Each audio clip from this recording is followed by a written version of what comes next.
Go Radio Football Show with Burger King. Watch live at 5 p.m. weekdays on YouTube. Join the conversation on 0808 17 17 700. Talking Scottish football first. Yep, and we're loving the sunshine here in Glasgow. 0808 17 17 700 tonight if you want to speak to Aiden McGeady or Kevin Kyle. Good evening, guys. Welcome back to the show. Good evening, Paul. How you doing, Paul? Aiden, where have you been today? It looks as though you were seeing a Scottish Premiership manager. Yeah, I was just doing a bit of, as you call it, CPD, is it? A bit of extracurricular, adding to my football knowledge. Just going into clubs when I've got a lot of free time. So I went in to see Stephen Presley at Dundee today. So that was good. A good chat as well about, because with his background, of course, he's played everywhere. Hearts, Celtic, Rangers. He's been everywhere.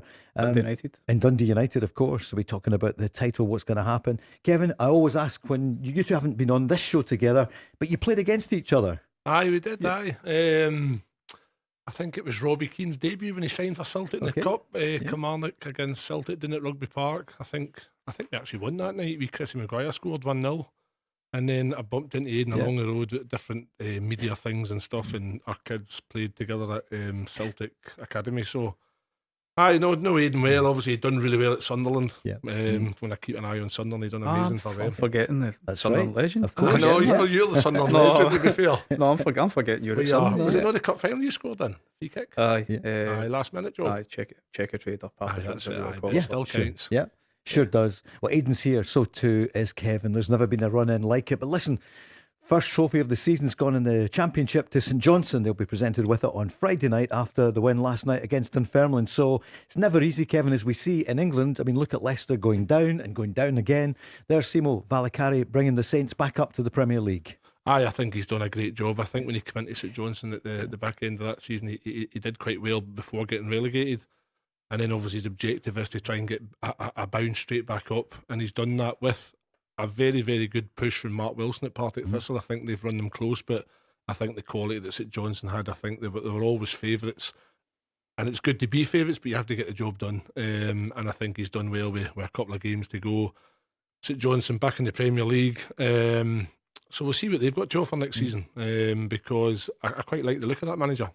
And not that long ago, you were at Ayr United just before you finished. They fell out of the race. Obviously, know what's happened. Partick Thistle, they're going to come second probably. Although Dunfermline are they're doing all right, aren't they? Yeah. Listen, Lenny's doing a very good job there. I think there's a lot of talk about Lenny shouldn't be at that level. I think Lenny is a Premiership. No disrespect to Dunfermline, but I think Lenny is a Premiership manager. But listen, he's done fantastic there, because Dunfermline went in a bad way when he took over, and he has turned it around. And look, I've got a cup final to look forward to now as well.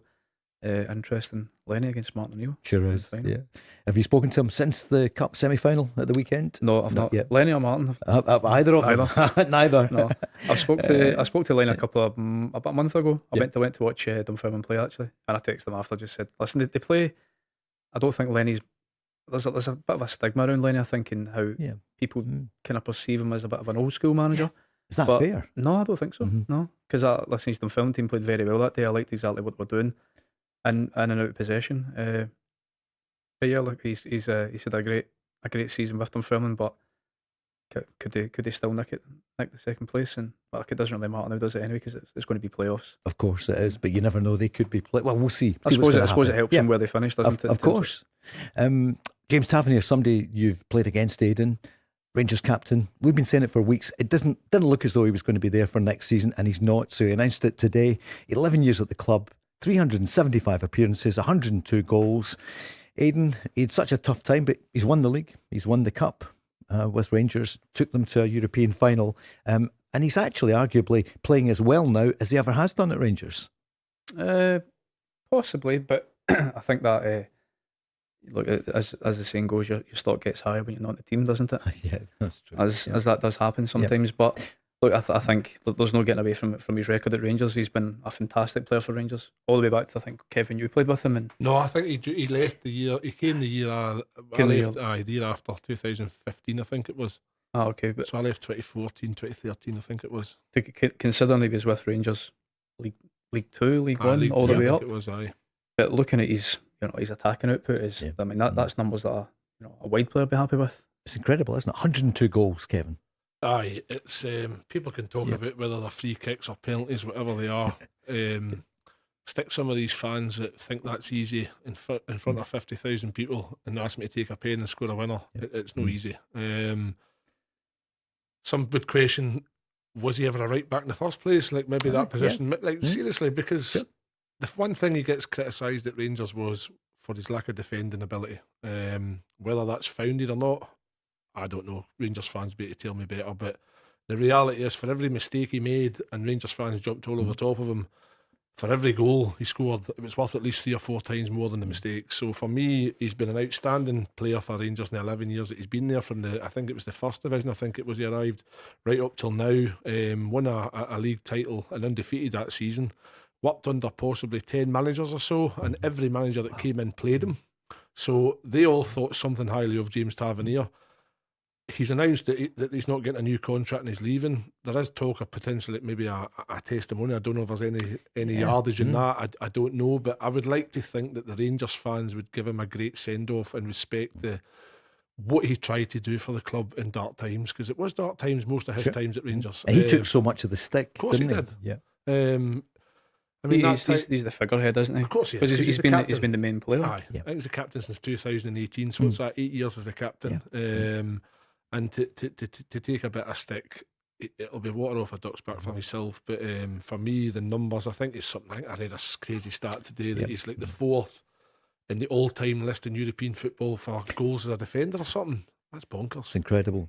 Barry spoke about him on Monday night because we heard that he'd probably be going. It would be announced soon. This is what Barry said about the Rangers captain. He's been a great servant for Rangers. I still believe he has a lot to offer the team. I don't think you can buy experience, and that's one thing that James Tavernier's got. Big Phil is on YouTube. You can call us 0808 17 17 700. A Rangers fan saying he's been a great servant, a solid servant. Best wishes to you, Tav. But I don't know why you're announcing it today with 5 cup finals to go. Aiden, do you think that'll have any effect? Is that a fair point? Look, I think it's a fair point from the outside looking in, but I think also he might have just got the news himself, and he probably didn't want to dwell on it for too long, because I think, look, I've got a bit of respect for the fact that he's not.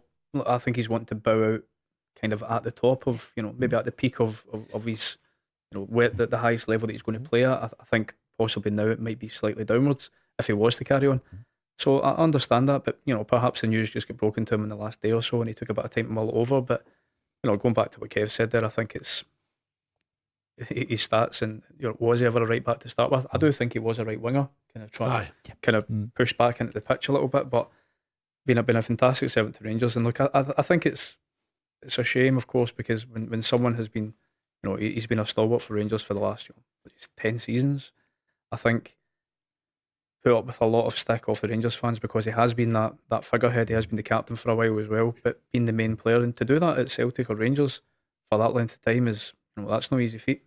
Love to hear from the Rangers fans. What are you going to say then about James Tavernier? Announced today he'll be leaving in 5 games' time, but he could well play a big part in it, and he could be lifting the trophy at the end of the season. Yep, the split, we know what it is now, and it gets underway this weekend. Rangers, of course, in action against Motherwell on Sunday at 3 o'clock, and then at 4:30 Hibs against Hearts, and on Saturday Celtic against Falkirk. So Celtic could go back joint top of the table, or you would imagine behind on goal difference on Hearts if they win against Falkirk. 0808 17 17 700. We spoke about it last night. What about Arne Engels? Aiden, what do you reckon? They're saying that Lazio are now in for the Belgian midfielder. How much do you think he will be going this summer? We know about Forrest in January. Look, I think it'd be surprising if he ends up staying at Celtic, because look, I think Celtic has always been known as a selling club, a developing club. Most players that they bring in, try to develop them, kind of rough diamonds in a way. It doesn't always work out, but Celtic have a track record of bringing in players, developing them on, giving them a platform and selling them on. So I think it was surprising. I think that Celtic turned down, the reported bid in the January from Nottingham Forest. I think did they go up to 25 million? To turn that down, I thought at the time was, you're making a good chunk of profit on a player who a lot of people thought was kind of overpriced to start with. But it shows you what they I'd be surprised if there's a big offer comes in that's not accepted. And look, I think it always boils down to the fact as well, you've got a player there who there's no smoke without fire. See, when interest comes, I don't know if everybody knows this, but when a bid comes in from a team and there's interest, the player has already spoken to the team. Yeah. Sure. The player's already spoken to him and gave the green light. So after that, it's down to the clubs to negotiate a fee. I'd be surprised if he's still there. But look, I think it's his age, and the fact technically I think he's all round. He is a good player.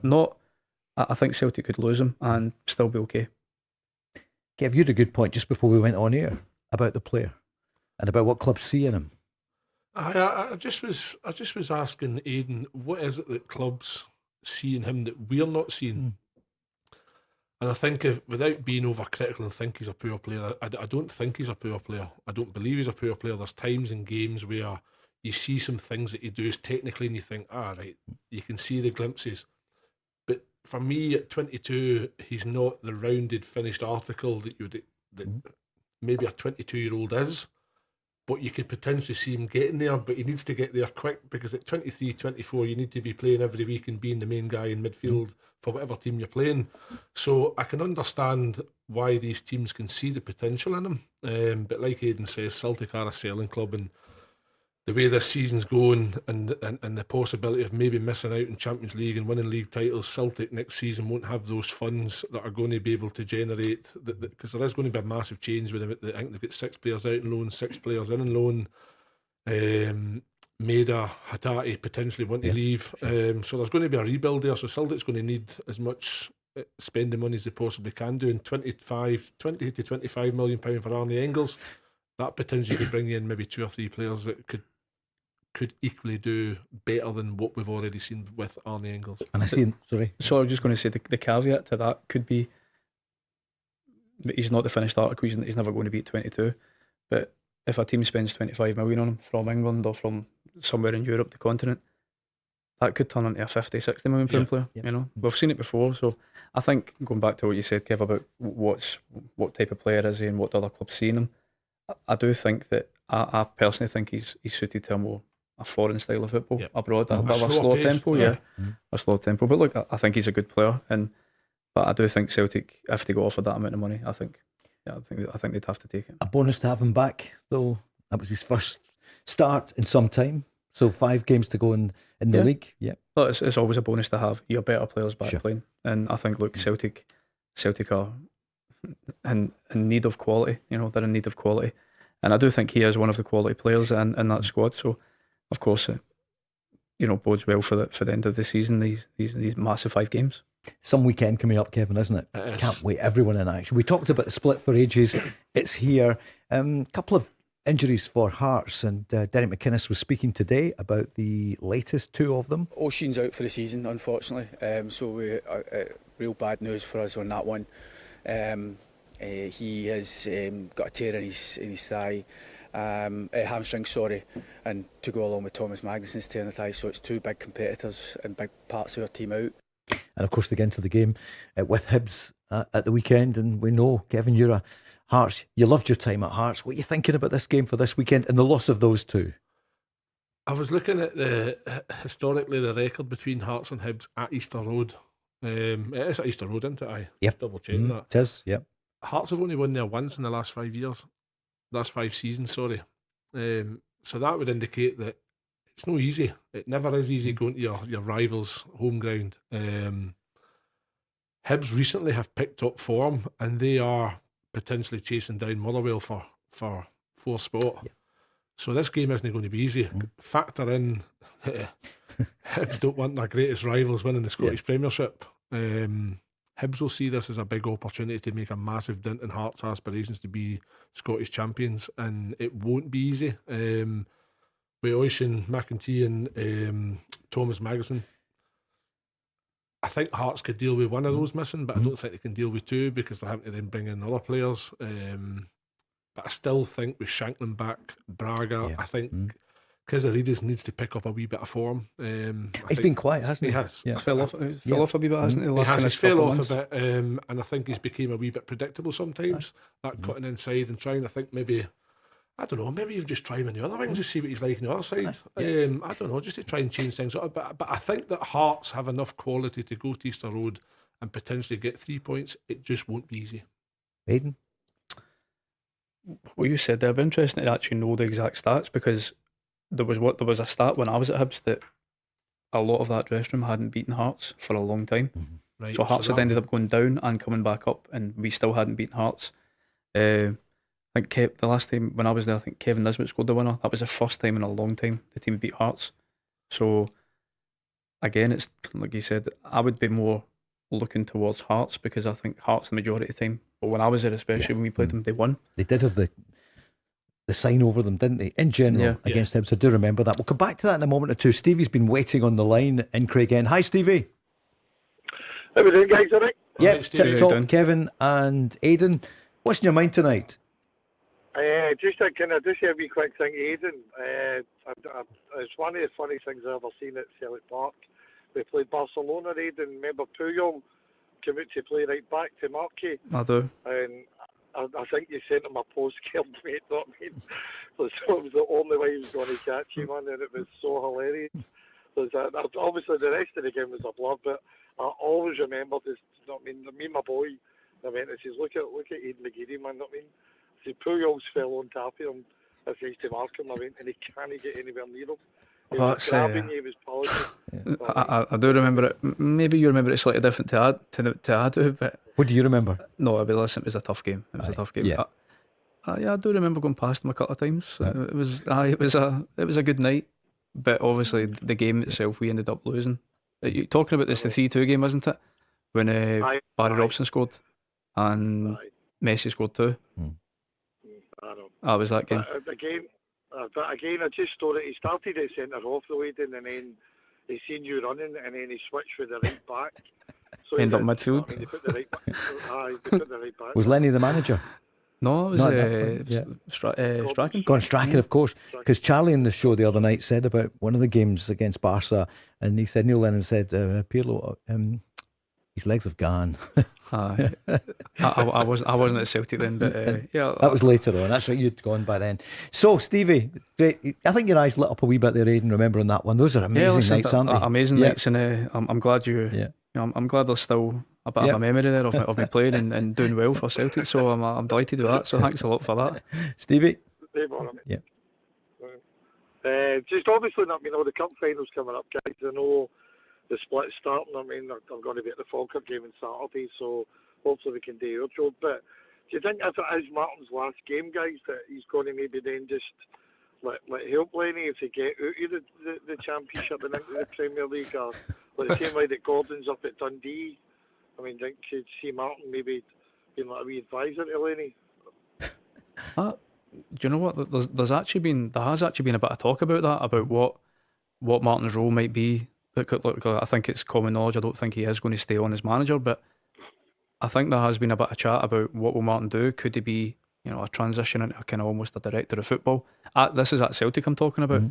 Could he actually be a kind of director of football, or step back and kind of be a bit of an advisor to the club? Because look, I think with the experience he's got, you'd be foolish not to try and use him and the knowledge he's got. And look, I think going to this title running, and obviously the cup final, the legacy that Martin's got at Celtic is one of the most successful managers in the club's history. Potentially winning 2 trophies after the kind of turbulent season that it's been. Yeah. Imagine to walk away with that. After losing 8 games already this season, which has never been done before, or since the COVID season, to still be in with a shot of winning the title and re-energising that group of players. It'd be miraculous, really, wouldn't it? You think about it, Kevin? It could potentially, this may sound over the top, but if he was to win the league and then win the cup and have a double, it would probably, in the context of where this team is, it could be as good as achievement as some of the things he did the first time he was here. Yeah. Because the first time he was here, the players at his disposal were incredible, and the trebles and stuff that he won was superb. But the reality is, this group of players that aren't performing week in, week out, but still managing to get results, to win the amount of games that he did the first time in the first part of the season, to then go away, Celtic to lose the games they did, and then to come back and still have them in a title race 3 points behind Hearts. I don't think Paul Daniels could have pulled that out of the hat, because it's it is miraculous, because even you think of Sunday there, the cup semi-final 2-2, and then they go on and win 6-2 and make it look comfortable. You're like, what actually happened there? But is it just the Martin Neil effect? And obviously Aiden talking about going upstairs afterwards. I think Mark Greedy was quite vocal in saying that if he was to win the league, you've got to offer him the job. But we all know that Martin Neil's not going to take the Celtic job if he wins the league. Do you? I don't think he will. But something like what Aiden's describing there, a would make sport sense, director wouldn't it? or a kind of a middleman between the board and the management team would be a great role through his experience, his age, his knowledge, what he's done for the club. Sure. It's got to be a no-brainer. The name that doesn't go away is Robbie Keane, and we all know the Irish connection then with Dermot Desmond. You know, he often picks up the phone and it happens, and it won't go away. Stevie, how do you feel if it's Robbie Keane? Well, you know, I'm a Spurs fan, mate. Yep. I mean, no any Spurs player, but I think if Martin, obviously, I mean, as Kev says, if Martin pulls the league out the bag and obviously we manage the cup double, I think it's the best comeback since Lazarus. I mean, I would say. I mean, so, but you say to yourself that whoever he brings in, I think they should learn for the nonsense mistake. I don't know if Aiden agrees here being at Celtic, because if you put some just above to guide the next manager in, then I think what the transition and embedding him in, and even just showing him the things that him, Sean and Fozzie have been doing at the training ground, to maybe just try and keep that going. Because it does seem to be working. I know we made hard work at St Mirren, but I think that gives you a wee confidence. And just on a wee quick note, I don't think Engels has gone anywhere the other day. You know what I mean? The 22-year-old, I think he likes playing in Europe, likes playing for the trophies and competing. So go to Forrest, look where Forrest are. Sure. Obviously, I can say that safely as a Spurs fan. Sure. But Lazio, we're trying to catch him. Yeah, I mean? Lazio are in there as well. What about Robbie Keane then? You know him well, you played alongside him. What do you think? That is the latest word, that he is the number one. He would be the number one choice. He has been for the past few weeks anyway. He's been the name that's been the strongest and the most, the loudest. But I think, look at what you were saying there, Stevie, about the next manager coming in and having, that kind of, if it's going to be Martin O'Neill or that kind of advisor or kind of someone to kind of help. I think that's quite important, especially the way that Celtic have been, this season. Yep. I think there's obviously been a big disconnect between the fans and the fans and the board and the club. But Robbie Keane seems to be, like I said, the loudest bit. He's had, regardless of the Irish connection, if you actually look at his record, he's won a trophy every season he's been a manager. Yep. He's managed in 2 different countries. I think Ferencvaros got to the last 16 the Europa League as well last season. Yep. He's been very, very successful in a short space of time. And if you're looking at candidates based on what they've done so far in their CV, I think he is the outstanding candidate. Kevin? I would agree with Aiden, because when appointing somebody, you have to look at all aspects of that person. Firstly, he played for Celtic. He understands it. I'm pretty sure, being Southern Irish, at some point he probably followed Celtic as a kid growing up or whatever. I know he went and played with Wolves, Tottenham, etc. And had an unbelievable football career. Always dreamed of playing for Celtic. That's what he said. So he said that about 10 times, didn't he? So he had that dream of playing for Celtic. Then he got to play for Celtic, and that night we beat them 1-0. I don't think he enjoyed that one. But my point is that he gets Celtic. Then he's went away and learned his trade. He didn't get a job in England or Scotland when he finished his football. He took that opportunity to go abroad and broaden his own ambitions and horizons. Like Aiden says, won a trophy. I think that's important as a Celtic manager. You have to understand that Celtic fans expect to win trophies season in, season out. That's important. There's the connection with Dermot Desmond. That'll be a factor as well. But the reality is, when every time I listen to Robbie Keane speak, I remember when his team played Rangers in the. And I listened to him speak. He sounded like the type of manager I would like to play under. Okay. And I think that we can talk about the boy at Motherwell who's done a great job. And I've said we could ask that Celtic could offer him the job, but they're having a wee stutter. So you've got to ask, why is the stutter? His team started to find out how Motherwell play. Have they sussed that? Has he got a plan B? Whereas a Robbie Keane played British football, Scottish and English football is very similar. Fast-paced, energetic. I think Robbie Keane would be a great fit, and I think, asking Stevie's Aiden as well, most Celtic fans would get on board with that, and that's what Celtic fans need. move Martin O'Neill upstairs as an advisory to help. Like that's a great connection, because the board have took their eyes off the ball, because Celtic have been regularly and consistently successful every season, and the minute they've hit a bump in the road, the board haven't known what to do. So Celtic's going to have a few more bumps in the road until they sort themselves out. Going to have to take a quick break. Thanks for that call, Stevie. Next, it's Derek, Rangers fan, after this.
Show with Burger King.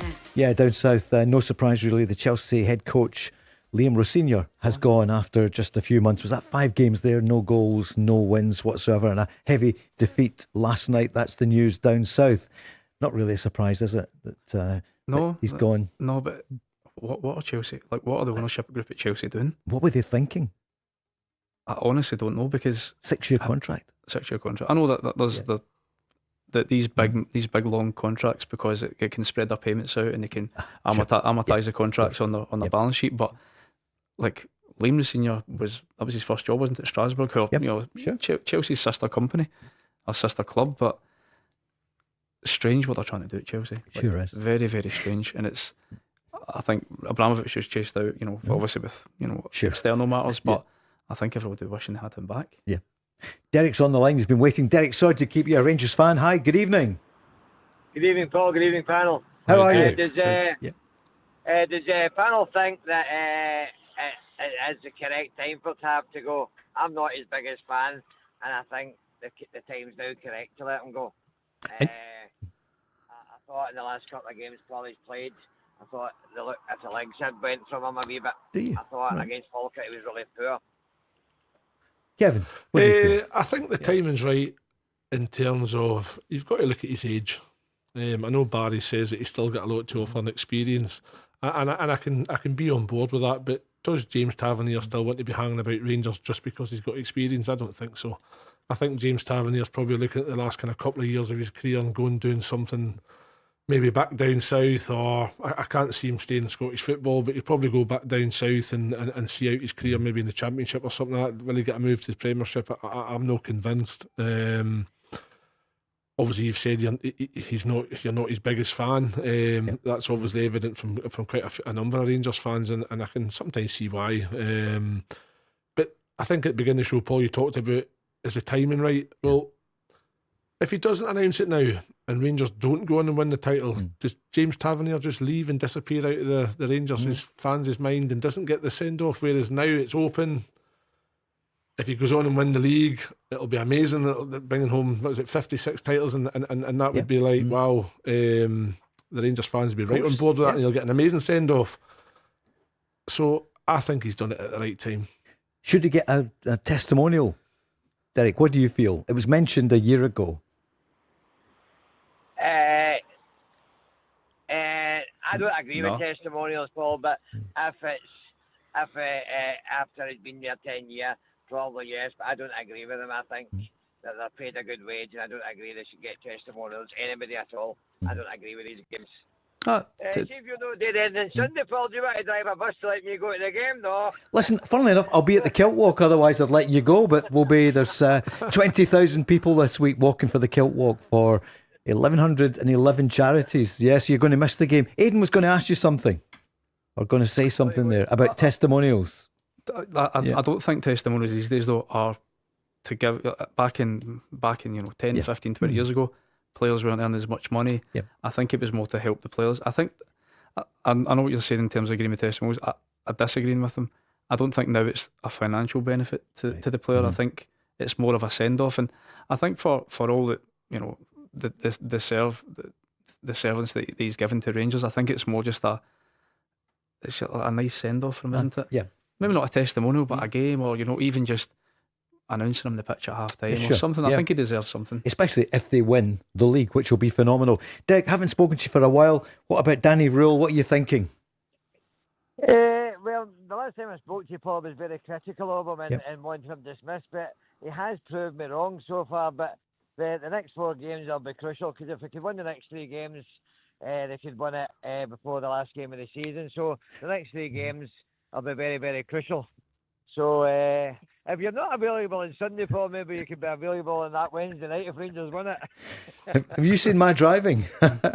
Derek's driving the bus, so listen, we could talk. Kev, is he got the killer instinct? That's what we're going to find out in the next 4 or 5 weeks, isn't it? Talking about Danny Rule. Only the next 5 games will tell whether he's got the killer instinct.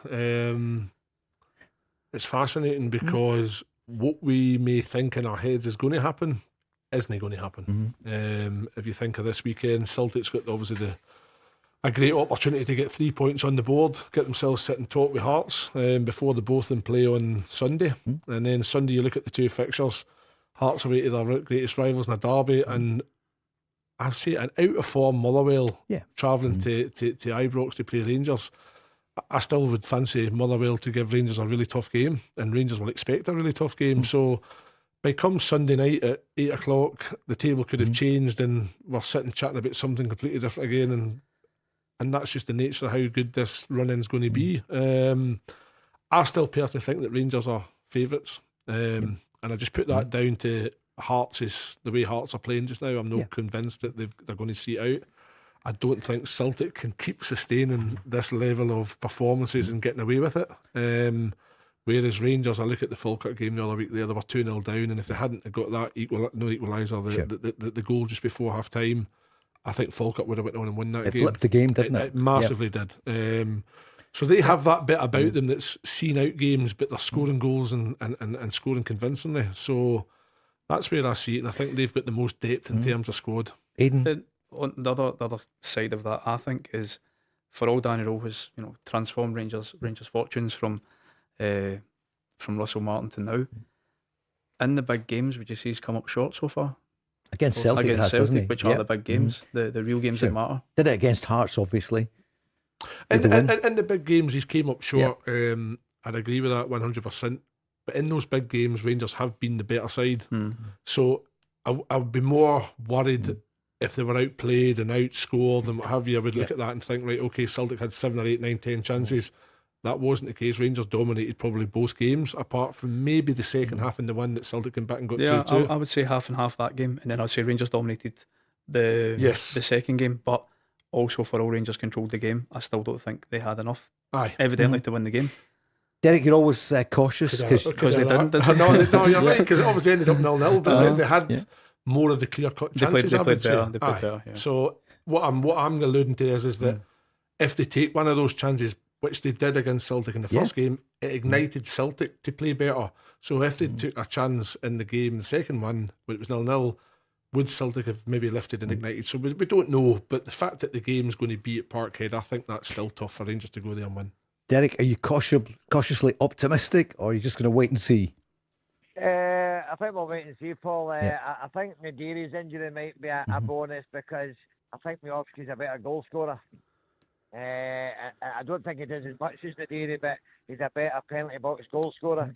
And I'm hoping that he might be hitting for him at the correct time. Well, he is, isn't he? 13 goals. He got 2 in his last game. He's just one behind James Tavernier. So who would be your player of the year? Everyone's asking. The guys were asked for social media here in Go Radio just beforehand. Who would be your Rangers player of the year? Oh, well, he was off to a very poor start, Paul, but I would probably say Hernandez, even though he was off to a very, very poor start and he wasn't getting a game. He came in, I think it was due to an injury, and he's really probably proved a lot of people wrong for a young boy, and I think he'll make Rangers a lot of money. Yeah, see, Arsenal were credited as watching him.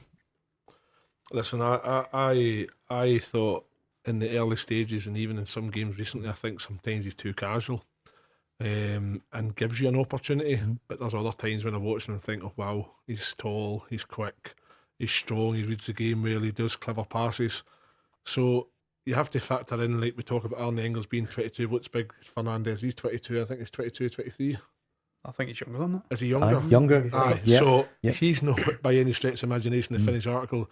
He's got bags of potential, and if he goes in the summertime to the right club, potentially you could see him 3, 4, 5 years down the line, maybe going for even more money, because I think he has all the attributes to be a really, really top defender in the top leagues. It just depends on how his development goes and who helps him with that. And final word, Derek, I see in the records today they're saying Charlie Adam has said Nico Raskin could go for more than 20 million in the summer. Would you agree? I'm not his biggest fan, Paul. I think their games that he's very, very poor, and I'm not his biggest fan. I don't think he would get £20 million for somebody that's down to his last year's contract, I think. So I think he would nearly try to tie him down if to get that amount of money. Because you'll not get £20 million for somebody that's only got 12 months left. No, I'd agree with that. I do think Raskin does have quality, but it's more inconsistent for me, to be honest. I do think when you look at Rangers and I think Rangers are playing poorly, I think he is one of the better players. But see, when Rangers have started to pick up a bit of form, he's not spoken about as much. He's not that main driving force, integral part of the team. Yep. He's not getting a game. Yeah, Bailey Rice, there's interest on him. The other day we spoke about it on Monday. Kicked on, Paul, because he had a good couple of games. And I thought as a young boy he might have kicked on to better things. The same way Alec Lowry, he just vanished off the face of the earth. This seems to happen to a lot of players, a lot of young players at Celtic and Rangers, because I think if you compare, I think Bailey Rice is the same. I think him and Lennon Miller were at Motherwell together, and it just shows you the difference in the career trajectories, where Lennon Miller stays at Motherwell, has 150 games by the time he's 19, goes for 5-6 million to 4 million to Udinese, and Bailey Rice is not playing at all, and you're thinking to yourself, where is his next move if he doesn't get in that team? But again, I've not seen enough of him to be convinced that he should be playing. And he's had a run of injuries. We spoke about it with Barry on Monday night, Kevin, but undoubtedly loads of talent. Just shows you, Lennon Miller stayed on at Motherwell, as you said, Aiden got all those games, and he's now in Italy. I always look at I try and I try and compare like young kids to like my own career when I was a young kid, and Aiden, you've been there as well. Young kids that do well get opportunity. It's then for them to make that opportunity stick and for them to then progress and become a first team regular. So whatever has happened to, like you talk about Lowry there, you talk about Bailey Rice, somewhere along the lines when they've got in and been given an opportunity, they haven't done enough that the managers then continued with that opportunity. So I would then look at my own self and say, right, why did I not continue in here? Because that's how young kids become first team regulars, because they get in, they take their opportunity, they work harder than everybody else, and they make it their own. So you've got to, instead of everybody looking for blame as to say, where's Bailey Rice? Ask Bailey Rice why he's not in the Rangers first team. I'm always quite not critical of young kids, because it is difficult, but you do get opportunity. When you get opportunity, it might be the only opportunity you get. You have to try and grasp it. Derek, maybe at the weekend you could just drive the bus to Ibrox, nip in for 90 minutes and then take them all home. Derek, thanks a million for your call. Cheers, Derek. Cheers, Derek, big Rangers fan, back on with us. 08 08 17 17 700.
Show with Burger King. See, Caroline Weir got the International Women's Football Award from the Scottish Football Writers last night, and young Poppy is on the way to play football for She Can FC. They're taking on Rossvale this evening at 6:30. Good luck to Poppy and her mum Susie there on the way to the match. And I see Andy Robertson there on behalf of the Scotland team was given the International Men's Team of the Year from the Scottish Football Writers in the back page of the papers today. Caroline Weir, what a career. Real Madrid, Scotland attacker. It must be a nice lifestyle. During the break we were talking about it, living in places like Madrid. We talked about Italy there. We talked about Bailey Rice maybe going over there and Lennon Miller. Kevin, did you have that opportunity? Oh, yeah, Russia. I'm going to come to that. It's not quite the same. It's No, not quite the same indeed. ring to it. That's funny. That's where I nearly ended up, Russia. Did you? Aye. Yeah. Was it Tom Tomsk in Siberia or something like that? I don't know. It was miles away. Can you remember the name of the team? Aye. Tomsk? No. No, it was. Was it a deal with Putin to get rid of you from the country? I swear, I was doing well with Kilmarnock. Yeah. A guy phoned me, an agent phoned me and says, Kev, do you fancy a move to Russia? And I was like, what we're talking figures. So once the figures arrived, I was like, I'm up for that. So I ended up going to Turkey. No, not Turkey. Would have been Turkey to do a training camp. Turkey to do a training camp. So I went to do a training camp in Turkey. To get the rubles. Pulled my thigh muscle. It was the first time in my life I'd pulled a muscle. I still played the game. And then the guy was like, no, we'd like to sign you. It was, God. Okay, we need to think about this in advance. And then like we played, it was mad because I was like this target man that held the ball up and laid things off, got in the box. But the guy who's the manager of the team was like, I want you to turn and get at people. Like, I'm not going to get at anybody. And so I just did it, and I did it in the training match, and he liked it, and they were very aggressive, by the way. How aggressive the Russian kids? And then I came back to Kilmarnock, and I ended up opting against it because it was the flight to Moscow was how many hours, and then from Moscow to this place was 4 hours away in a flight. You're like Siberia. Right, and I was like, how am I going to live it there, man? I'm from Stranraer, that's not, well, Stranraer would probably be similar. It just feels as long that road down, isn't it, from Ballantrae. Aiden, Poppy's asking, what was it like going and playing in Russia? You were still a young guy. To go over there, that took real guts. Yeah, look, it was an amazing experience. It's something that you're talking about just beforehand about young players moving abroad and experiencing different things. That was the way that I was, and I had this open mind of experiencing different things. I would advise a lot of players. Actually, I was talking to Stephen Presley today about it. He ended up moving to Randers in Denmark at the end of his career, and he said the same things that I wish I'd have done this when I was younger. But a lot of young players. We're seeing more of it now. Younger players who not taking that well-trodden path to the Premier League or the English Championship, going abroad and broadening their horizons, because there's a whole nother world out there of football. But I'd advise any player that had the opportunity to do it to embrace it, because it was an amazing life experience and football experience. So young Poppy, stick in. You could be like Caroline Weir and get to Madrid, one of the greats, one of my favourite cities. Yeah, I first went there in 1980, Celtic against Real Madrid, and they lost in the Bernabeu, but I remember the referee gave a strange decision just before half time. Seriously, if you look back, Celtic had won at home but then lost away. It was a really dodgy decision. What was it? Away from home. It was a free kick. It was never a free kick, and they scored just on half time, and it kind of changed the game. Laurie Cunningham played, the late Laurie Cunningham. Do you remember him? First, yep, that's the first right. Black player to play for Real Madrid. Real Madrid. Yeah, and I remember interviewing him in the dressing room afterwards. The dressing room was bigger than the town of Blantyre, where I'm from. Do you know what I mean? It seemed absolute. In the trophy room, I'd never seen anything like it. Listen, it's even bigger now, isn't it? Of course, yeah. Is it 15 Champions Leagues, 15 European Cups? Yeah. That is, like, if you ever get the opportunity to play for Real Madrid, that is the question. Sure. Is it Real Madrid? Is it Barca? Yep. Who would you go? What would you do? I think before Cruyff took over at Barcelona and changed the whole infrastructure, La Masia had a lot. Barcelona weren't seen as a massive club, were they? No. I think Barcelona not as big. not as big. Sure. Yeah. But imagine you getting the call to choose between the two, and you can go wearing that all white kit, and it's not a Leeds United all white or a Swansea all white. It's the original all white, isn't it? Of course. Yeah. I don't know. I think Real Madrid would be hard to turn down. Kev, if you had the choice, I'd be off to Real Madrid. Would you? Yeah. I think what are the most famous club in the world? Yeah. That white strip. I don't know if they've ever had a big white target man up front, so could be the first. Yeah. What's the team? Spartak Nalchik. That's it. Gary's on. Thank you, Gary. Spartak 08, 17, 700. It was wow. That was like It was the Caucasus region, which is it's about 2.5 hours from Moscow. Is that what it is? But it's like south. I remember it was an unbelievable experience training with them, and I thought like I was aggressive as a footballer, but these guys were just no holds barred over there no as well. holds barred. Fights just get let go. I've seen that a few times. Isn't it brilliant? Everyone making the switch every night, 5 o'clock. More and more people are. There's young Poppy off to her match just now, straight after school, and that's what you had to do, wasn't it? You were playing morning, noon, and night, really, and so many kids maybe not getting the exercise. It's so important. Mental health, everything. get out, play football, or whatever it is. Maria, my granddaughter, plays every Sunday morning, playing really well in Hamilton. So would encourage so many young girls and guys to go out and play football. Absolutely. Yeah. And you coach young ones, don't you? It's the problem with kids coaching. I don't know if what Aiden's take on it is. It's we give them, I think, 3 hours a week. Mm-hmm. We can't change them in 3 hours. We can help them, but it's what they do out with those 3 hours. Are they going outside, kicking a ball against a wall? Are they out in their gardens? That's where the real stuff's learned. But I'm not convinced that. You know what I found it all day, Paul? Do you know that in Scotland we shut down our grass parks in the summertime? It would make you weep. Have you ever heard anything so bonkers? What about winter as well, though? Well, the academies and boys' clubs are finished playing from December to March, where there's no league games, so all they can play is futsal. I'm all for futsal, right? But that is not your league game on a Saturday. And even futsal's midweek, to encourage better technique and better touch, encourage dribbling, ball mastery. That shouldn't be taken over from normal games.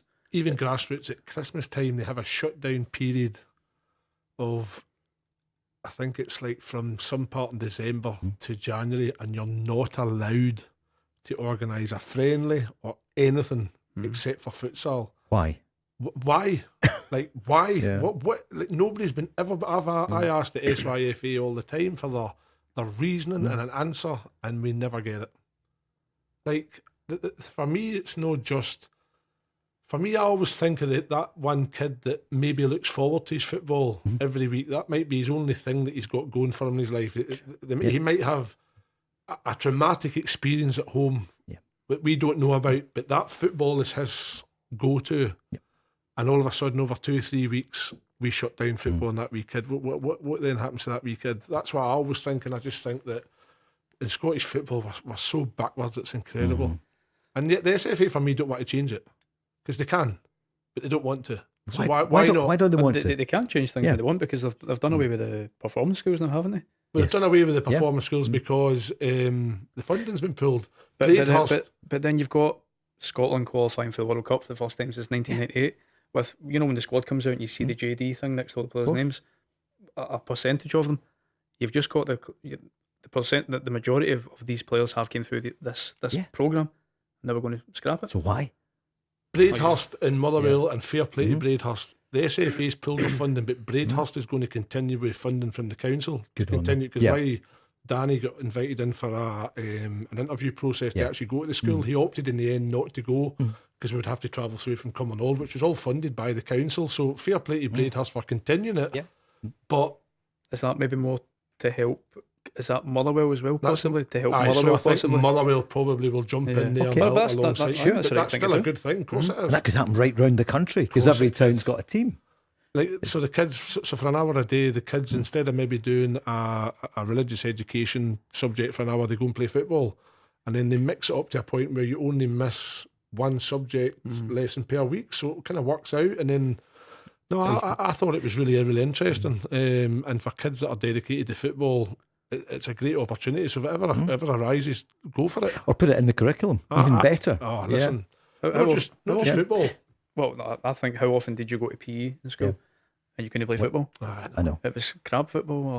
My kids can't play football. Hockey, my kids can't play football at their primary school until they're primary 4. They can't get on the pitch until they're primary 4. Why? Doesn't make sense, does it? Listen, what do you think? Give us a call in the next hour. 0808 17 17 700. That's the first hour. Has come and gone really quickly. Wow. Yeah. Kevin Kyle is here. So too is Aiden McGeady. The news is next, and then we're back.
Football Show with Burger King. Watch live at 5 p.m. weekdays on YouTube. Join the conversation on 0808 17 17 700. Talking Scottish football first. Hour two, quite a few of you on 0808 17 17 700. We're back on live with Aiden McGeady and Kevin Kyle. A lot of you on already talking about, for young people, not enough football being played. Why does it stop in the summer months in some parts of the country? It doesn't make sense. We play right through the winter, and then when it gets to sort of May, it stops. It doesn't make sense. 0808 17 17 700. St Johnstone are going to be in the top flight next season. Here's the manager, Simo Valakari. Unbelievable, and of course hard to put in words. But if you think about, we have been leading this championship from the first day. I could not be more proud of it.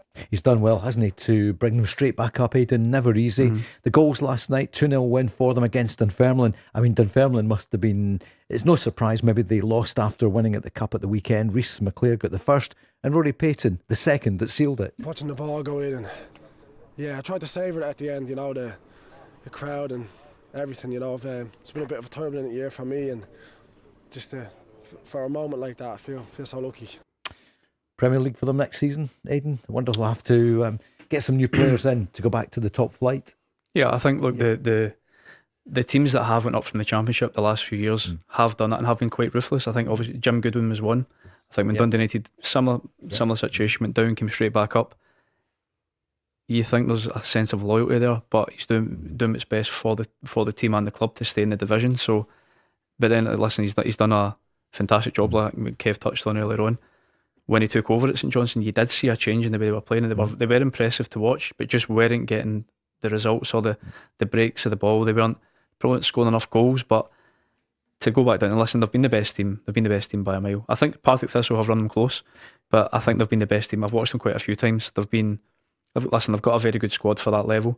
They'll have a decent budget, but all you can do is you can play what's in front of you, and you know they've won the title going straight back up, and then you look at Ross County. That is what could happen if you come down from the Premier League and you don't invest properly, you don't invest wisely. I mean, Ross County are looking at League One next season in the space of 2 seasons. So all credit to Valakari. I like him. I think he's charismatic. He's got a personality. He's got a personality. I like his team. They've got a lot of good. Got a lot of good young players there as well. I know obviously. I'm going to say his name now. God, I went to watch him this season actually. He's signed for Hearts on a pre-contract. What are you thinking about that, Kev? I'm going to actually we'll come back to that. Kilmarnock, are they going to be playing your old team? Because Jamie's on asking, Kev, are Kilmarnock going to stay up? I genuinely believe that whoever finishes second bottom has more than the teams in the playoffs coming up. So I think the team that finished second bottom will be the team that stays in the Premier League. I don't think any of the teams in the playoff, unless Lenny gets a kick out of Dunfermline, which is momentum, maybe.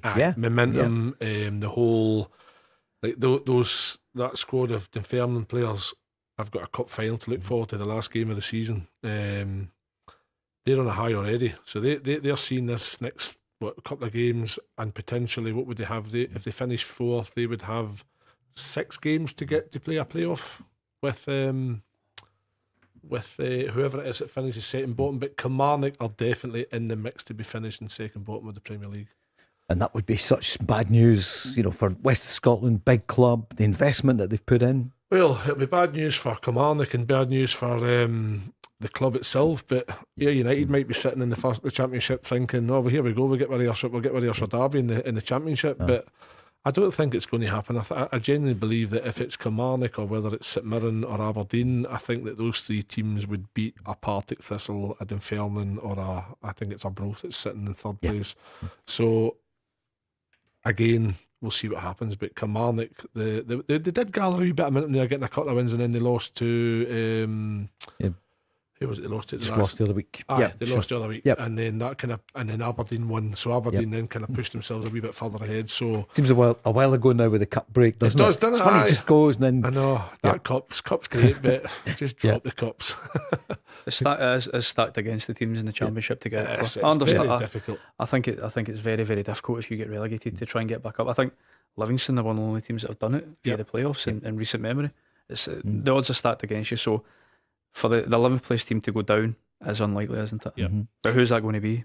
Is it going to be Kilmarnock, St Mirren, Dundee, Aberdeen? Who do you think? I think just based on form, the last month or so, I think St Mirren. Do you? Yeah. Wow. They've saved it for the cups this season. Obviously, winning the League Cup, running Celtic close at the weekend. No, do you know what? Because I've seen a difference in the way they've been playing since Craig McLeish. Yes, since Craig McLeish has taken over. Nah, do you know what? What do we think? We'll come back on it. There's a few calls. Who's the player who's on loan? Josh McPake. Of course. Can't believe I didn't get that. When it watched him twice this season. Well done. Here's a Partick Thistle fan who's on 0808 17 17 700. Darren, Maryhill. Do you not fancy Thistle? This is our year. Come on, the Jags. So, playoff, Partick Thistle, momentum. If it's them up against, well, it could be Aberdeen, it could be St Mirren, it could be Kilmarnock, it could be Dundee, couldn't it? They're on the fringes of it. So, come on, the Jags. Anybody from Aberdeen down. You know? Yeah. It's the difference is between Aberdeen to Kilmarnock's 5 points with 5 games left to play. So, it could be any of them. 0808 17 17 700, top or bottom of the table. What do you think? Derek McInnes, who's going to be manager of the year? Everyone's talking about it now. We talked about it last night. Mark McGeady, former president of the Scottish Football Writers Association, said, look, maybe they can leave it until after the last game and then they've got the writers' dinner the next night, isn't it? So I think that would make sense. I mean, how can you give it to Derek McInnes if he's pipped at the end? Well, maybe you could. Or if you give it to or if you don't give it to Danny Rule, and Rangers win it, you don't give it to Martin O'Neill, and Celtic win it. I think you're right in what you're saying, because any one of them could win it, depending on how the season finishes. So you couldn't announce it just now. You couldn't say Martin O'Neill, you couldn't say Danny Rule, you couldn't say Derek McInnes. I think is a bit a stronger case, but. Well, I said before the show, I think John McGlynn right now for what he's done, taking that team, promotion, and finishing top 6 with relatively the same squad. And I think his recruitment's been good. The way he's been playing, his playing style, his philosophy, everything. I enjoy watching his team, and I think he's done a fantastic job. But imagine if you're sitting there and you're having your steak and whatever it is, and then you hear your manager of the year the day after any of the three have done it. The league. Yeah, it's a difficult one. I like John McGlynn. I think if John McGlynn had beaten Dunfermline at the weekend and got to the final, I would have probably gave it to John McGlynn. But I still think even getting there though. Getting newly promoted team. Newly promoted, come up, fighting top 6, so playing the best teams, playing a good brand of football, some good young Scottish players in his team. Callum Miller, the boy up front. Barney Stewart. Barney Stewart. They've got they have obviously they have got a good squad, but for me, I always believe that the manager of the years that if Martin O'Neill wins the league with Celtic, if you look at how he's done that, it'd be hard to argue. Like 2 spells in one season, 100%. If it wins the league, it has to be Martin O'Neill. Then if Derek McInnes wins the league with Hearts. Exactly. Hearts haven't won a league title since 19, whatever it is. Of course. 60 odd years. And then if you look at Danny Rule coming in halfway through the season, when Rangers 13 couldn't points fit behind. 30. So there's all these permutations, and I don't want to be the sports writers. I've got a feeling that if they're going to announce it before the end of the season, I think it'll be Derek McInnes. Derek McInnes, because he's been there all the way. The whole year. So what do you feel just now? So earlier on, first hour, Kevin said, I think it's going to be Hearts. Yeah? No, I said Rangers. Sorry, Rangers. Why does it's because you're the Hearts. Sorry. You said Rangers. Yeah. Aiden, what would you say just now? I said Celtic earlier on, and then I got asked why. Not here right enough. I got asked why, and going back to the fixtures, I think that's look. I think Celtic haven't been playing well. That's fairly evident for everyone to see, but still grinding out results. But cause for optimism was that display in extra time, and the first half display as well against St Mirren. But it's the fixtures for me. If Celtic can win, effectively, it's still in everybody's hands. Yeah, it's in everybody's hands. If Celtic win all their games and have better results than Hearts and Rangers, of course they're going to win it. Although they could lose it right at the end. If the last game with Hearts, if Hearts win all the way, Celtic win all the way, and it comes to that one with a goal difference, it could be Hearts' day. You know what I mean? Yeah, but I feel though the home games that Celtic have against Rangers and Hearts, I think they are big. I think if they were away from home, I'd be speaking slightly differently. I think that Rangers having to play Hearts as well before that happens. Rangers need to beat Hearts. So what if it's a draw? Well, that helps Celtic. It does, doesn't it? It's going to be absolutely. Do we end up with a last day decider? Yeah. Do we? Like that would be good for Scottish football. That would be good for the fans. Because, but listen, we've not had this for a long time. So let's just. Well, nobody remembers it, do they? No, nobody. Well, we're alive. No, not even I remember. Even you, Paul. Exactly. Not even I remember it. Even if you go back to of recent memory, the last 20 years when it's been Helicopter Sunday. That's just been between two teams, and it's been a couple of times. It's never went this long with three teams. It's true. Let's hear from the managers. Here's Derek McInnes about the season so far, and what a season. Got to try and do what we've done already previously. Those points against the best teams, better teams, has been really crucial for us, and I think it says a lot really about the team. The bigger the game, the bigger the performance, and we've had a lot of big results. But we've got to try and go and do it all again. You know, it doesn't give you any guarantees but it certainly helps you confidence-wise. Martin O'Neill after the win at the weekend and the goals in extra time. I think excuse me. I think what the goals will give us today is a real major boost of confidence. You know, that we are capable of scoring some goals, and that would be nice. You know, but listen, things might change at the end of the week. You never know. But today, it's great. The players are. They really are buzzing in the dressing room today, and from the manner in which we did it. On the game itself, guys, Aiden, were you scratching your head when you saw Celtic 2 up? Tony Rawson took his goal really well, didn't he, just before half time? And then, you know, if you disappeared, came back after 90 minutes, you'd say, what, extra time? What's happened to you? Really? The stark contrast between the first half performance and the second. We're talking earlier about the anxiety setting in when obviously Rangers against Celtic, that game at Ibrox. Anxiety does set in, and it's human. It's human nature. It just does happen. You just start to drop deeper. The other team come forward a little bit more. And to be fair, the second half was all St Mirren. But again, I agree with Martin now that the team will take massive confidence and massive heart from that. I mean, in the space of 10 minutes, you know, an extra 4 goals, and that was one of the things that's been kind of levelled at Celtic in the last 3 months. I'd say 3-4 months. Lack of goals, and I think Celtic the stat is something like 1 goal or less has been quite a prevalent thing this season. So, like I totally agree with them. That give the players hopefully a springboard going into these last 5 games. What do you think of a couple of the players? Everyone's talking. Anne-Marie's been on from City Centre, and she's saying, what about James Forrest? I would like to keep James for 1 more year at least, and so that he could see his career through at the football club. Yeah, I would be asking the board, I'm sure, today. And I think James would stay for another year. He's 34, isn't he? 34.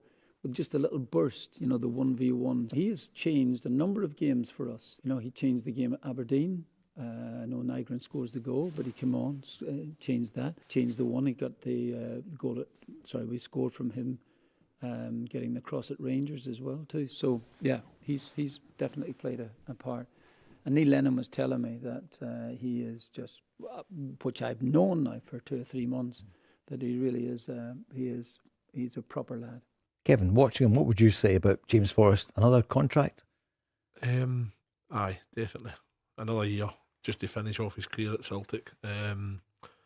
For me, the evidence is there that on Sunday he came on the park and helped change the game. I think he still offers the team a lot. He's got that experience. Was James Forrest ever that fast that we can say he's lost pace? I don't think we can. But what he does have, he's direct. I think Celtic are at their best when Maiders pressing from the front and everybody follows suit. And when Celtic pen teams into their half and do their possession stuff and what have you, that's when I feel that Celtic are at their best. And I think on the evidence of what we saw on Sunday, I think Young's done enough to stay out there on the right wing. I'd put Maiders up front, and I'd even try James Forrest potentially on the left hand side. just to change it up, with the idea of maybe bringing on an Ian Atcher. I know he scored 2 goals, but again, there's this argument about his fitness and is he good from the start? Is he better coming on? His second finish was different class.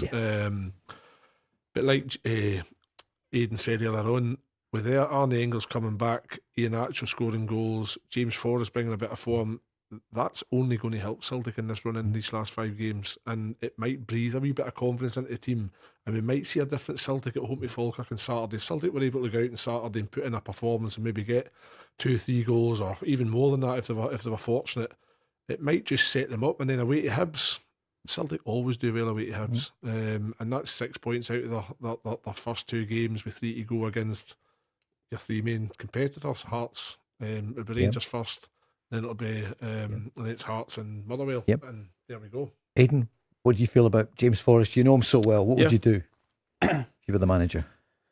Look, I think you probably would give him another year, wouldn't you? Because look, I think he understands his role in the team. He understands his role in the squad. I don't think he's bursting to play every single game anymore. He's probably not capable of playing every single game from the start. I think he's been that way the last couple of seasons. But when he is called upon, he more often than not delivers and does add to the team. And if you're looking at the wide players that Celtic have just now, like Kev said there about Yang, I think Yang has been the standout wide player, the form wide player this season for Celtic. But I've stressed before, I don't think it's a very high bar. But if you're looking at James Forrest, even just in terms of his experience and his role around the squad, and I think an important thing as well is probably the homegrown quota also, which he applies to him. And I think just for everything he's done for Celtic, I think if you're not going to give him another year, I could probably see James possibly retiring. So that would be that. Because I don't know if he's got it. I don't know if he's got the appetite to then go somewhere else and maybe drop down a level. I think it would be nice, somebody does finish their career at Celtic. I know he's the most decorated player in Celtic's history, but I think as he's shown on Sunday, and as Martin said there, came on and changed the game against Aberdeen, he's still got the quality to change the game when called upon. But obviously it's less frequent now. But I think if he's happy with his role in the squad, then I think it's a definite. The game's crying out for wingers as well, isn't it? On Ian Atcher, I can tell, I was at the game on Sunday, and that is the chat. Is he able to play 90 minutes? Probably not, we don't know. But here's what the manager said about him and his fitness. I couldn't disagree with that, Obviously he's had the few injury problems. I think I said too that sometimes if you felt as if he started the games, he might not see the game through. We've got a couple like that at the moment, but he's today. His goals have been big for us, really big. He says he is completely fit. I'm not completely sure, but he was brilliant for us. Brilliant. He took the goals magnificently. He can hold it. You can see why he's had a career. You sure can. Ian Atcher, you mentioned his goal. Well, both of them. The header, but then his second goal. I think you just, I think when you're watching him, you're asking yourself, what am I getting out of Ian Atcher? What you're getting is experience. He's very good at holding the ball up. His touch is good. His awareness is good. He's a clever footballer. You can definitely see that. And that's probably what Celtic don't have at the minute. Shinvara, that's come in from wherever he's come in from on loan, he's not been able to hit the ground running, and he's a different type of striker. Maida's all about pace and power and speed and pressing and stuff, and sometimes I know he scored 30 odd plus goals last season, but there is an edge of a lack of quality in Maida. So for me, Ian Atcher would be my number one striker if I had to pick one. It's just like Martin says, although he says he's fit, Martin doesn't think he's fit. Is he better coming on with 20 to go, or is he better to start the game? For me, I think that he should be starting the game, because the idea is coming on for 20. What are you coming on for 20 for? 20 minutes is, you could be behind and you're desperate for a goal, whereas you'd rather have him on at the beginning and try and get a goal or a couple of goals up, and then I don't see the game out, but bring on fresher legs with 20 maybe to they're go. tiring. Aiden, what would you do from what you know about? I would be starting him, because like Martin was saying there, he doesn't know if he's fully fit yet, but I watched the Celtic United game a few weeks ago, 3 weeks ago, and his performance might have been, I don't think it was conducive, that pitch, to anybody playing well that day. But out of the forward players, he was the best for me. His touch, taking the ball in, clever. His movement. I think Hatate played him one down the line. It was one bit of quality we seen in the first half. He's got quality, like Martin says. It's why he's had a career at the top level. For me, he would be starting because going back to what Kev said there, if you're bringing on with 20 minutes to go, it's because you've got your team wrong, isn't it? You're looking for an impact from him. I would be starting him because you want to give yourself every possible chance to win these games. And I think with him in the team, you're going to do that. And if you're possibly in losing Maeda, put Maeda to the left, play Nacho, Yang, and then Forrest to come on, I think. It's going to be fascinating, isn't it? It's been quiet from Rangers. They were in Spain for 4 or 5 days, came back at the weekend. And obviously they're training. We'll hear from Danny Rule, I would imagine, in the next day or two. Celtic obviously playing in the Cup semi-final last weekend up against Neil Lennon's Dunfermline is what the final is going to be. And Neil Lennon, absolutely. The emotion, you're all, you football people, I think everyone could identify what he said about his dad. Yeah, I was thinking about my father. Lost him in December. He'd have loved this. So that was for him. Well, he was the biggest influence in my life, not professionally and personally. So he'd have loved this. He'd have been outside with a cigarette, his fedora, his walking stick, telling everyone I told you. So he'd have loved it. So yeah, I'm hoping the family, take a bit of solace in this today. And it's been difficult for us, but he's always been with me. I feel dead calm when I think about him. So again, I've lost him. It's a huge loss to me, but it's been I feel him sometimes, you know what I mean? Aiden, you mentioned earlier on about the criticism he has got over the years. This week in the programme, quite a few people, Rangers fans, were saying as well, actually, his record is unbelievable. Neil Lennon. And you hear the human side, you know him so well, obviously. But anyone that meets him realises that as well. He's so warm.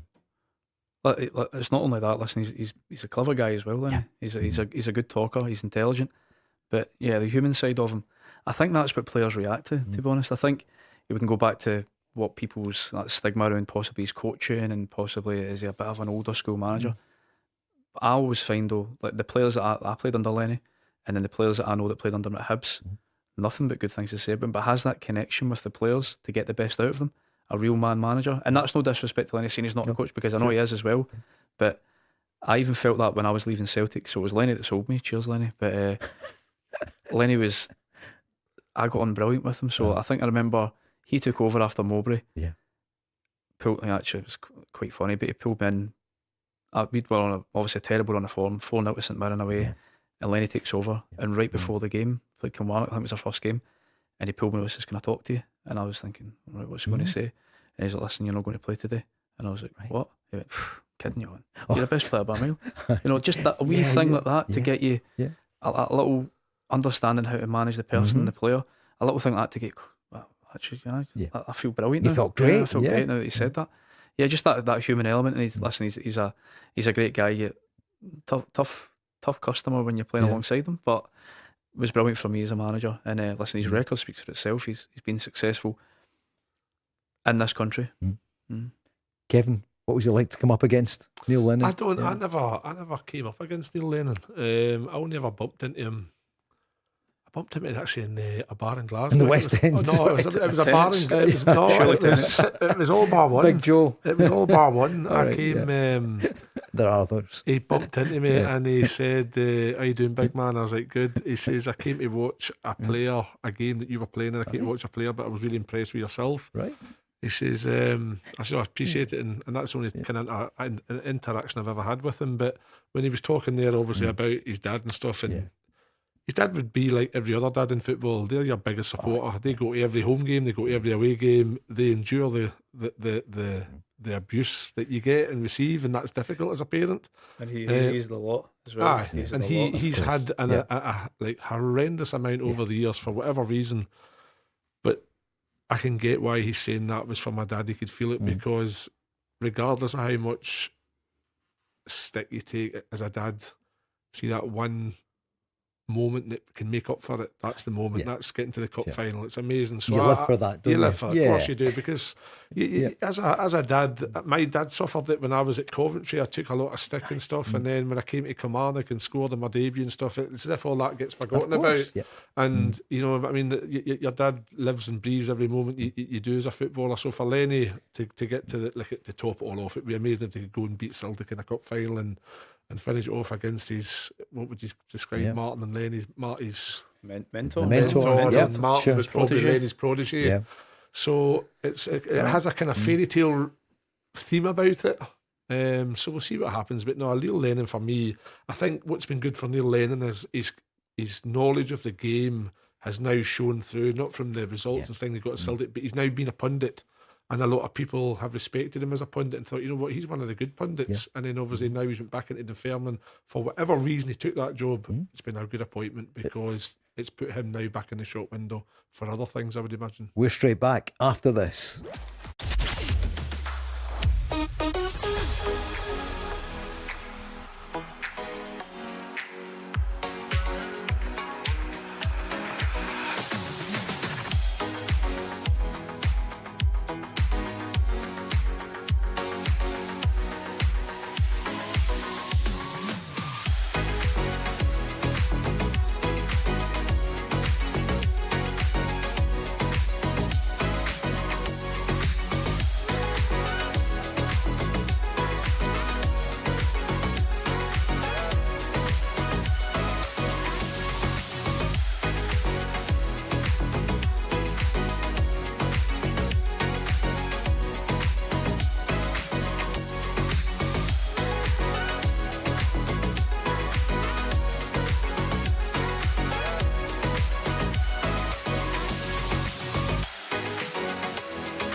Show with Burger King.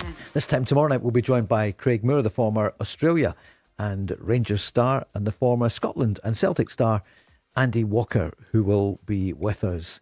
Jack's on saying, well done Coventry City, and well done Kevin, your old team, getting promotion. I don't know where you got that route, but I realised you were there. But good for Great for Frank. Great for Coventry, but I'm not going to praise them. I had a horrendous time there. You didn't like it? Nah. No. Oh well, he said, yeah. It's funny that when you have a bad spell at a team, you kind of no, you dislike them. As you get older. You dislike them when you leave them. I disliked them when I was there. I disliked them when I left them, and I will dislike them forever. Disliked them before that as well. I think I probably did. Aiden, I could see him looking there. I'm thinking, what is this? But Jack came on and said, look, do you want to say well done to them, but you don't? What about Sunderland this season, both of you? I know we mentioned it a few weeks ago, Aiden, but it's been quite a season. I know they lost out just at the end of the weekend, didn't they? To Villa, was that? Yeah, was got it back. Yeah. Got it back to 3-0, didn't they? And then I don't know if you've seen the highlights. Diarra was through and goal, wasn't it? See if he slips them in. You came back from 3-1 down to win 4-3 at Villa. Yeah. No, listen, Sunderland have had a fantastic season. Listen, they've dropped off a little bit in the last few months, but to go from obviously I was part of it, experiencing that relegation, Championship down to League One, to then spend so many years down there with it when we really should have got out there the first try. It's amazing, I think, because I love Sunderland. I love the club. I love my time there. I'm sure Kev has fond memories there as well. But and they love you. Have you got a regret? Obviously, you have, that you didn't stay up because you were still playing really well. Yeah, you were into your 30s. You were still kind of at the top of your game, but you were in a division that was really tough to get. It was different, pretty brutal, wasn't it? Look, selfishly, I would say but looking at the bigger picture, that was probably what that club needed. Right. That was probably really? That was what that club needed from the inside. That club needed to come down to then have new owners, to then have a total reset, which by the way took about 2 or 3 attempts. But that club needed a reset, and now it's been reset. The new owner, Carol Louis-Dreyfus, has brought in a lot of French staff, a lot of French personnel. But that's what was needed, because when I was there, I had 6 managers there, and 6 or 7 managers in the space of 5 years. And when I joined, there was a lot of big players, the hangover from the Premiership, big wages. And then with the Sunderland Till You Die documentary twice as well. So loved it. It needed it. No, it wasn't amazing to be in, but that club needed it. And look, I'm so happy that the fans, that club's back where it belongs, because that's a Premier League club. Of the course. stadium, the fan base. I'd love to go. I've never been. Amazing place. I loved it there, I'm sure. And why didn't you like the programme, Aiden? I remember you said that before. Yeah. Was it just because things were so tough? The last thing you wanted was a camera everywhere. We had such a difficult season, and that first season was cameras were everywhere. So it was cameras in the dressing room, cameras in the treatment room, cameras in the canteen, everywhere. Yep. It was so difficult. And listen, everything we done was on camera, and it was on Netflix. But then the second season was a little bit more reined in. It wasn't quite as in your face, but it was difficult. And then look, I think from a neutral's point of view, watching that, it's amazing to see the inside workings of a football club. Yeah, I loved it. But the Sunderland fans hated it. We hated it. No, did they? The Sunderland fans didn't like it. No, really? They didn't like it. No, because it paints a bit of a story of how the club was at the time. You know, you're seeing obviously Martin Bain was there, and then you're seeing the owner, Martin, former chief executive Rangers. I know Martin. Then you're seeing the new owners come in and what they think, and it wasn't nice viewing. No. But like Succession meets Match of the Day. Kevin, did you watch it as a former Sunderland player? I know John and Kate loved watching it.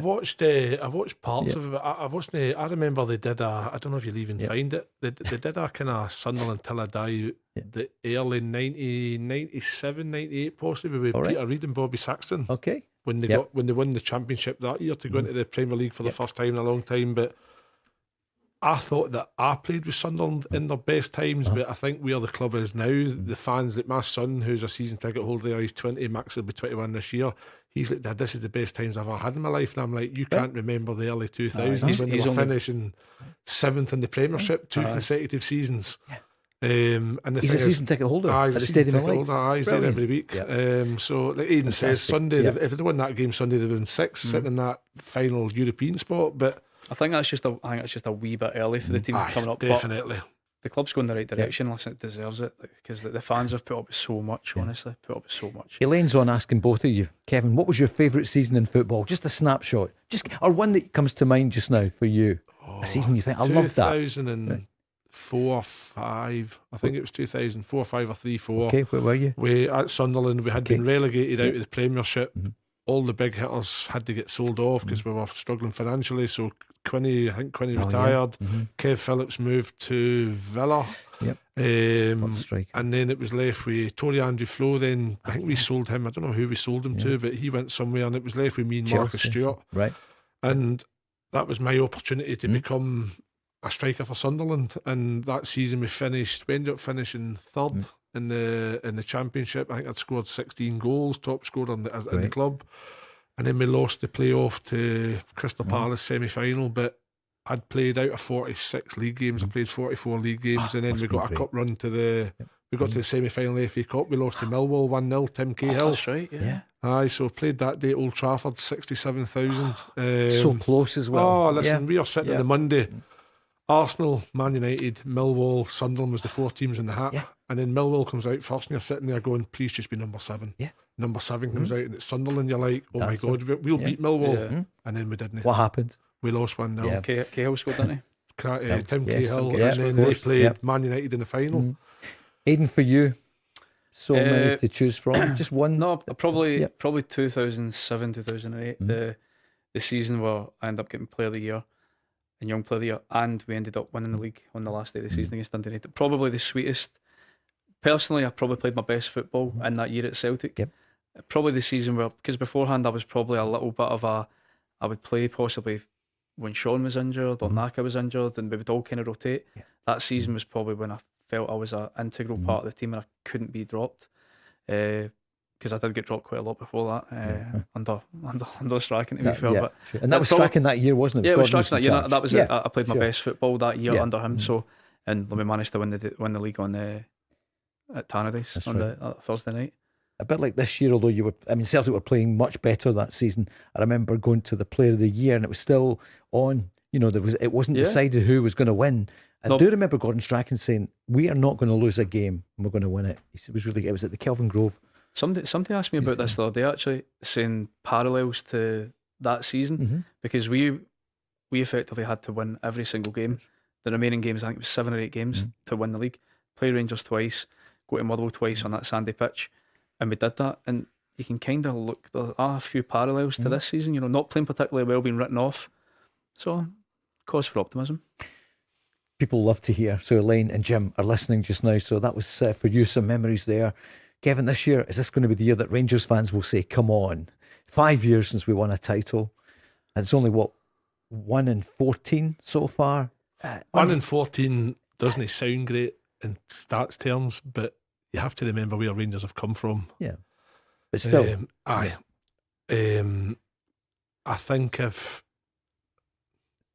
think if Rangers don't win it this year, it'll be a huge opportunity missed. People may turn around and say, but we were 15 points behind. But you have to look at the bigger picture. It's a really poor Celtic side, and I'm not saying Hearts have faltered, but the last a few weeks they have dropped points against teams you'd expect them to take points off of. So they'll look at this as a big opportunity. And if they don't win it this year, they'll be back next year like they always are. But there's one thing guaranteed: Celtic won't be like they are now next season. Are you sure of that? I'm convinced that these Celtic fans will make so much noise that they won't get it wrong again. Because I look at the two clubs and I try and look at it in reverse and think if Rangers were Celtic in the position they're in and vice versa, Rangers would have spent money and buried Celtic and not let Celtic get near Rangers over the years. Whereas Celtic's allowed this to happen. That's what I feel personally. And do you agree, Aiden? I think that's you're echoing or voicing the concerns of a lot of fans there. I think I agree with that. I do think, and even if you look back to January, Rangers spent money in January. Yeah. Celtic have the money. So much money in the bank. Every player that Celtic brought in January. I understand as well to an extent why you've the loans, because you've got a manager in who's on an interim basis. Yeah.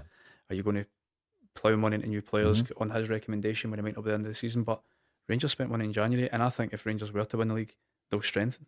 Yeah, that's a fact. That's a given. Because I think they'll strengthen anyway, but they'll strengthen even more. There's already talk about like a share issue and things like that, how they're going to raise some funds. 16 million. 16 million they're talking about. So they're already planning for big spending in the summer. And obviously with Danny Rowe, what he brought in January, they will have full trust, because the players he brought in have been good for Rangers. So they'll have full trust, whereas Celtic seem a wee bit uncertain of what they're going to do with the money. And from a Rangers point of view, it's a real chance to kick on But the platform, if they can win the league, just 5 games, I say just 5 games, but the opportunity is huge because the confidence they'll get from it, the connection that's there. Celtic don't have that at the moment, Kevin, so your old club, it could be, would there be a period of dominance the way Celtic have dominated for years, do you think? Listen, you can't never say never, but potentially there could be, because Celtic's accounts get listed just the same as Rangers accounts, and everybody scrutinises them and says, oh, Celtic's got 70 and 80, 90 million pounds in the bank. But see, when you start breaking things down, and if you think buy, say, 4 players at 5 to 8 million pounds, then give them those 8 million pound players' wages, that money soon dwindles. Rangers have never really invested too heavily until this season because of maybe how far Celtic have been ahead, whereas they've saw an opportunity when Danny Rose started to get results that think we might actually get closer here. So they've given money, they've spent it. And they gave it to Russell Martin in the summer as well. And they've gave Russell Martin money. So they've always given their managers money. Whereas if they were to go on and win the league, which then would I think Rangers are the only team, if they win the league, go straight into Champions League. Or has that been knocked in the head because of another league? There's a possibility. It's not definite. It's not definite. So if they were to go straight into Champions League, massive. There's another, the windfall. 40, 50, 60 million from that. So before you know it, it's like, what is that old saying? You have to spend to accumulate. Speculate to accumulate. Listen, Rangers are a massive club just like Celtic, and they are able to attract really good players. And Rangers' mindset, I think for me, is slightly different to Celtic's mindset. Celtic seem to quite like having the look of things, whereas Rangers they like the look of things, but they want to have better things. And I think that, I'm not saying there's guaranteed a period of dominance because we just don't know, but I guarantee they'll try. That's what you'll get from Rangers. They will definitely try. 5 games to go in the league. We're going to go through the big 3 for this weekend next.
Show with Burger King.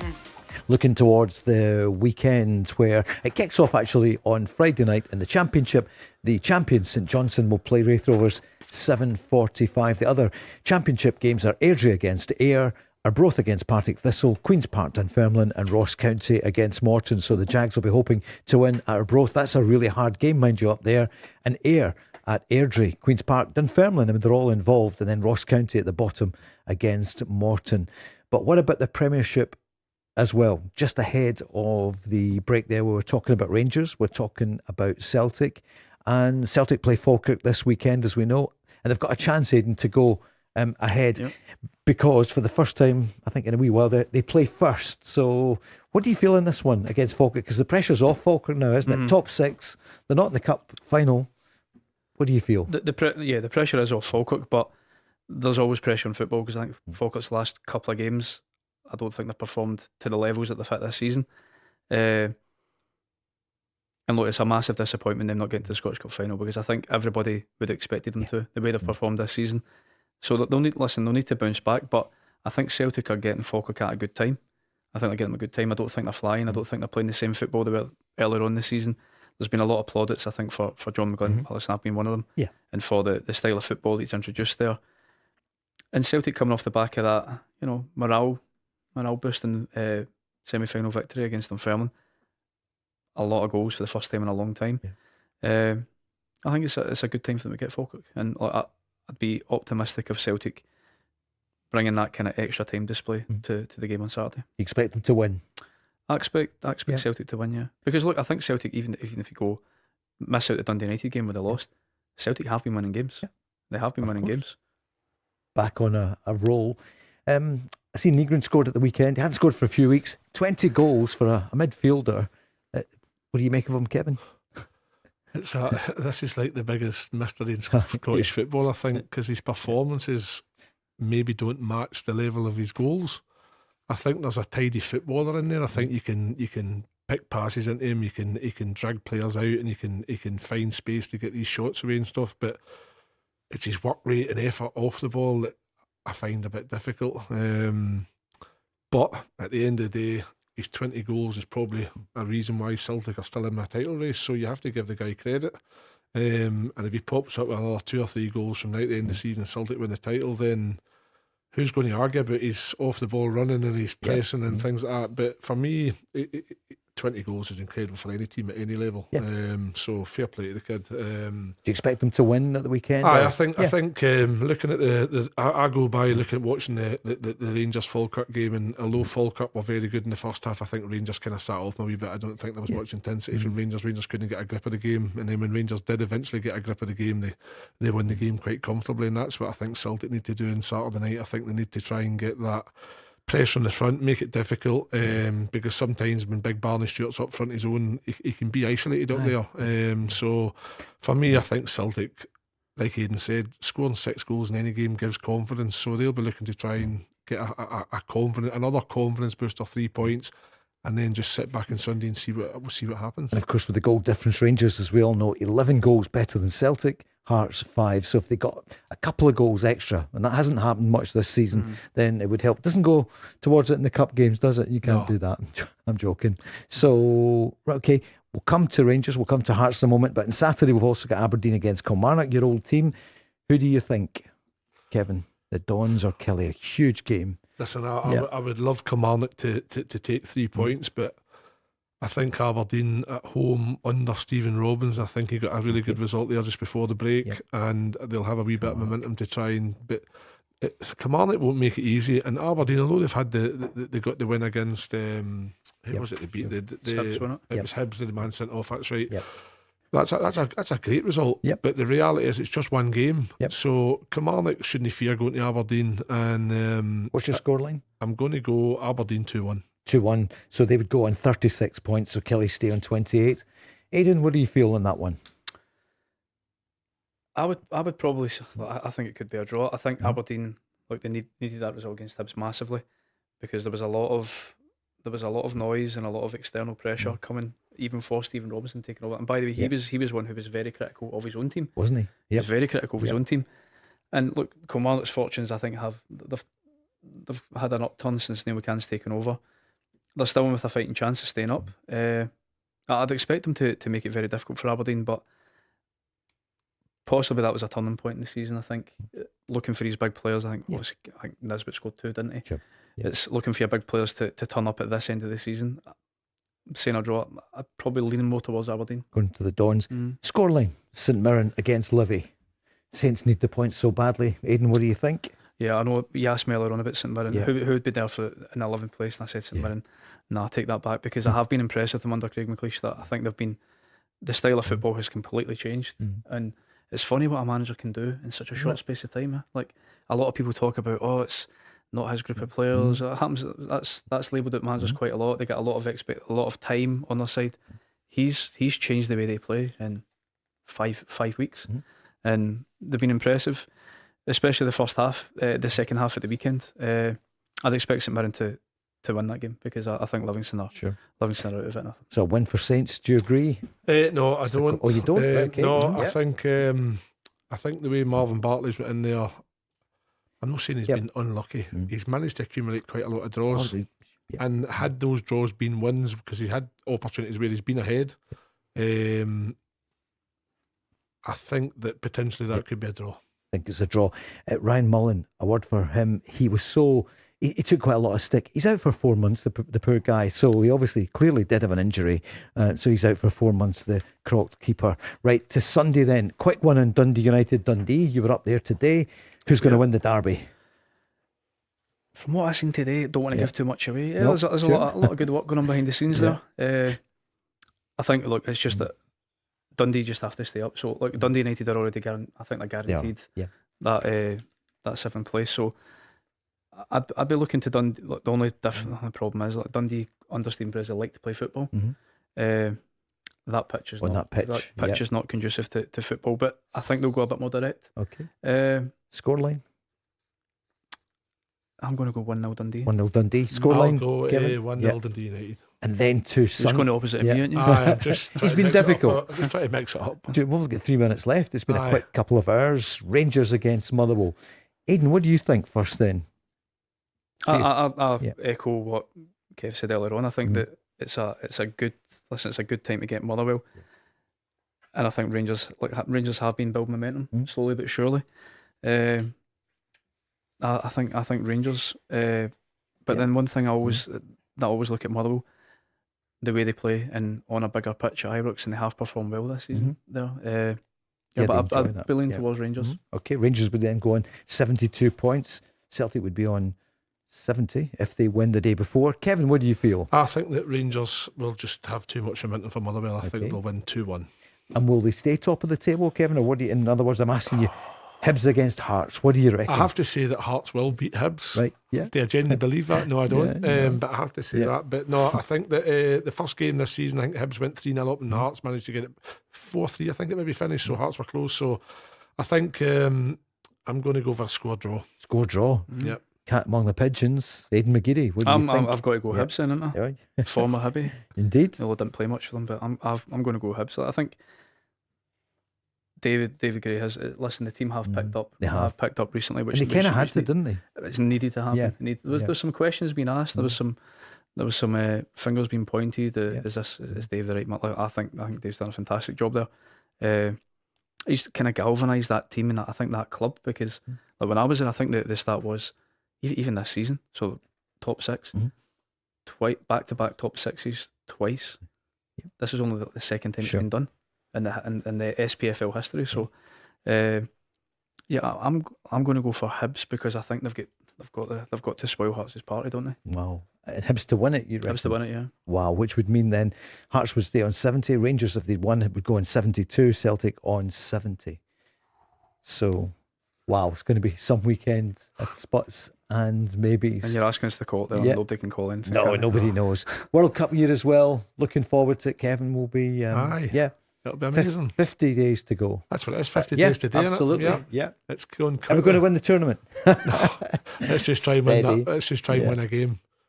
Absolutely. I think we'll beat Haiti, yeah. Oh, well, surely. Aiden, let's hope so. You were there at 98. I was, watching Scotland. Yeah. I'm a Republic of Ireland fan. I know you are. Yeah, indeed. And 90 odd caps, I know. Yeah, no, it's amazing for the country. Like the first, you you can see what it does to the people and how much everybody looks forward to it. And there's going to be an amazing atmosphere out there, and amazing just for the fans to be able to experience that, because I experienced two European Championships, not quite a World Cup, but amazing to be part of, and just what it does to a country and what it does to the people. So yeah, it'd be a fantastic experience, but yeah, I think just enjoy it. Guys, thank you so much for Cheers, tonight. Paul. Andy Thanks, Walker Paul. will be here tomorrow night along with Craig Moore. Thanks for everyone who tuned in, all the messages as well, and thanks for making that switch. Coming up next, it's Jokel Day after the news with Louise. We'll be here tomorrow night at 5.